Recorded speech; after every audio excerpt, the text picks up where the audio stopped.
சென்னை தென்னிந்தியாவுடைய பெருநகரங்கள்ல ஒன்று. இதை சிங்கார சென்னைன்னு சொல்லுவாங்க, வந்தாரை வாழ வைக்கும் சென்னைன்னு சொல்லுவாங்க, சவுத் ஏசியாவுடைய டெட்ராய்ட்னு சொல்லுவாங்க. அப்புறம் மருத்துவத்துக்கும் நம்ம சென்னை தான் தலைநகரம். ஆனால் இப்போ நம்ம சென்னையை கொண்டாடிட்டு இருக்கோம். ஆனால் கொஞ்சம் நம்ம லூஸில் விட்டுருந்தா சென்னை நம்ம கையை விட்டு எப்போ இருக்கும். ஏன்னா அந்த நேரத்தில் ஆந்திராவும் சென்னையை தன்னோட தலைநகராக மாற்றிக்கணும்னு நினச்சாங்க.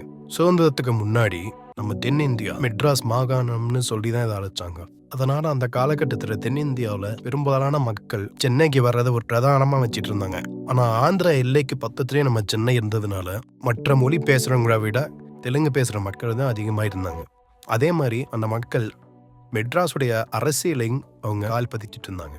அப்புறம் இந்தியாவுக்கு சுதந்திரம் பெற்றதுக்கு பின்னாடி மொழிவாரியாக மாநிலங்களை பிரிக்க ஆரம்பிச்சாங்க. அந்த நேரத்தில் மெட்ராஸ் மாகாணம் பல மாநிலங்களாக பிரிக்கப்பட்டது. மொழிவரி மாநிலமாக பிரிக்கும் போது நம்ம தமிழ்நாட்டில் இருக்கிற பல மாவட்டங்கள் மற்ற மாநிலங்களுக்கு போகிற அளவுக்கு ஒரு அச்சுறுத்தல் இருந்தது. அதில் தமிழ்நாட்டில் இருக்கிற சென்னையும் ஒன்று. 1950 தெலுங்கு மக்கள் தங்களுக்கு தனி ஒரு தெலுங்கு தேசம் வேணும்னு போராட்டம் நடத்தினாங்க. அந்த போராட்டத்தில் தெலுங்கு ஆர்வலரான பொட்டி ஸ்ரீராமன் தொடங்கிய ஒரு உண்ணாவிரத போராட்டம் அவருக்கு மரணத்தை திருப்பி தந்தது. அந்த போராட்டம், அந்த உண்ணாவிரத போராட்டம் போது அவ இறக்கவும் செஞ்சார். மக்கள் மத்தியையும் நிறைய போராட்டம் சூழ்ந்ததுனால மத்திய அரசாங்கமும் ஆந்திரா மாநிலம் உருவாக ஒப்புதலும் அளிச்சாங்க. மத்திய அரசாங்கம் ஆந்திராவை ஒரு மாநிலமாக உருவாக்கி கர்னூலை தலைநகரமாக்குனாங்க. ஆனால் தெலுங்கு மக்களுடைய போராட்டம் அதோடு நிற்கல. என்னதான் மத்திய அரசாங்கம் கர்னூலை தலைநகரமாக கொடுத்தாலும் அவங்களுடைய பார்வை மெட்ராஸ் மேலே இருந்தது. அதுக்கப்புறம் மெட்ராஸ் நமதே என்று ஒரு முழக்கமிட்டு மெட்ராஸ் எங்களோடது தான் சொல்லி உரிமையும் கொண்டாட ஆரம்பித்தாங்க.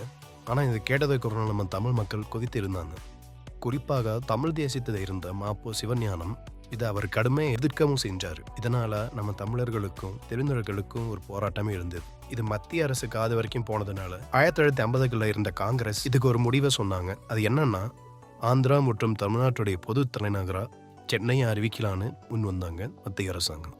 ஆனால் அந்த நேரத்தில் மாப்பே சிவஞானம் ஐயா அவர்கள் தலையை கொடுத்தாவது தலைநகரத்தை மீட்போங்கிற அவருடைய குரல் தமிழ்நாடு முழுவதும் அது ஒலித்தது. அவருடைய தீவிரமான முயற்சியால சென்னை தமிழ்நாட்டோட இணைக்கப்பட்டது. திருத்தணியும் பார்த்தீங்கன்னா ஆந்திரா எல்லைக்கு பக்கத்தில் இருக்கிறதுனால அதையும் ஆந்திரா அரசாங்கம் எடுத்துக்க பார்த்துச்சு. ஆனால் அதுக்கு பதிலாக திருப்பதியை அவங்க எடுத்துக்கிட்டாங்க.